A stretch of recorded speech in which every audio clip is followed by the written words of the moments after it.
മുൻകാലങ്ങളിൽ ഒരു സിനിമ കൂടുതൽ ദിവസം തിയേറ്ററുകളിൽ പ്രദർശിപ്പിച്ചു എന്ന് പറയുന്നതായിരുന്നു വിജയം.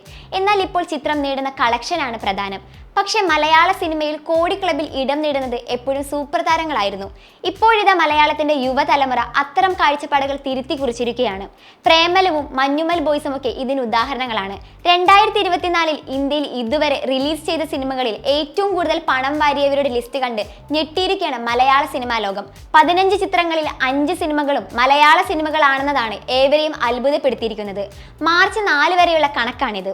ലിസ്റ്റിലെ മലയാള ചിത്രങ്ങളിൽ 1-ാം സ്ഥാനത്ത് മഞ്ഞുമൽ ബോയ്സ് ആണ്. 104 കോടിയാണ് ചിത്രത്തിന്റെ കളക്ഷൻ തുകയായി രേഖപ്പെടുത്തിയിരിക്കുന്നത്. ചിത്രം പുറത്തിറങ്ങി 12 ദിവസത്തിനകമാണ് ഈ നേട്ടം കൈവരിച്ചത്. തമിഴ്നാട്ടിലും വൻ പ്രേക്ഷക പിന്തുണയാണ് സിനിമ നേടിയത്.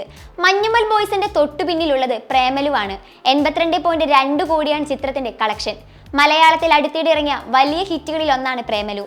വലിയ താരങ്ങളൊന്നുമില്ലാതെ എത്തിയ ചിത്രം വലിയ ബോക്സ് ഓഫീസ് വിജയമാണ് നേടുന്നത്. ഗിരീഷ് ഏടിയാണ് ചിത്രം സംവിധാനം ചെയ്തത്. ചിലപ്പോൾ പ്രേമലു 100 കോടി ബിസിനസ് ഉണ്ടാക്കുമെന്നാണ് പുതിയ റിപ്പോർട്ടുകൾ പറയുന്നത്. നസ്ലിൻ നായകനായി എത്തിയ പ്രേമലു മമ്മൂട്ടി, മോഹൻലാൽ ചിത്രങ്ങളെ പിന്നിലാക്കിയെന്ന് ട്രേഡ് അനലിസ്റ്റുകൾ പറയുന്നു. മമ്മൂട്ടി നായകനായി എത്തിയ ബ്രഹ്മയുഗമാണ് അടുത്ത ചിത്രം. 60 കോടിയാണ് ഈ സിനിമ നേടിയ കളക്ഷൻ. തൊട്ടു പിന്നാലെ 40.53 കോടിയുമായി എബ്രഹാം ഓസ്ലറും 30 കോടിയുമായി മലയക്കോട്ടെ വാലിബനുമുണ്ട്. ഹിന്ദി, തമിഴ്, തെലുങ്ക്, കന്നഡ, മലയാളം തുടങ്ങിയ ഭാഷകളിൽ നിന്നാണ് 15 സിനിമകളുടെ ലിസ്റ്റ് പുറത്തു വന്നിരിക്കുന്നത്. ഇതിൽ 1-ാം സ്ഥാനത്ത് ബോളിവുഡ് സൂപ്പർ താരം ഹൃതിക് റോഷന്റെ ഫൈറ്റർ ആണ്. സൗത്ത് ഇന്ത്യൻ ബോക്സ് ഓഫീസിന്റെ റിപ്പോർട്ട് പ്രകാരം 340 കോടിയാണ് ചിത്രത്തിന്റെ കളക്ഷൻ. 2-ാം സ്ഥാനത്ത് ഹനുമാനാണ്. 295 കോടിയാണ് ചിത്രത്തിന്റെ കളക്ഷൻ. 175 കോടിയുമായി മഹേഷ് ബാബു ചിത്രം ഗുണ്ടൂർ കാരമാണ് 3-ാം സ്ഥാനത്ത്.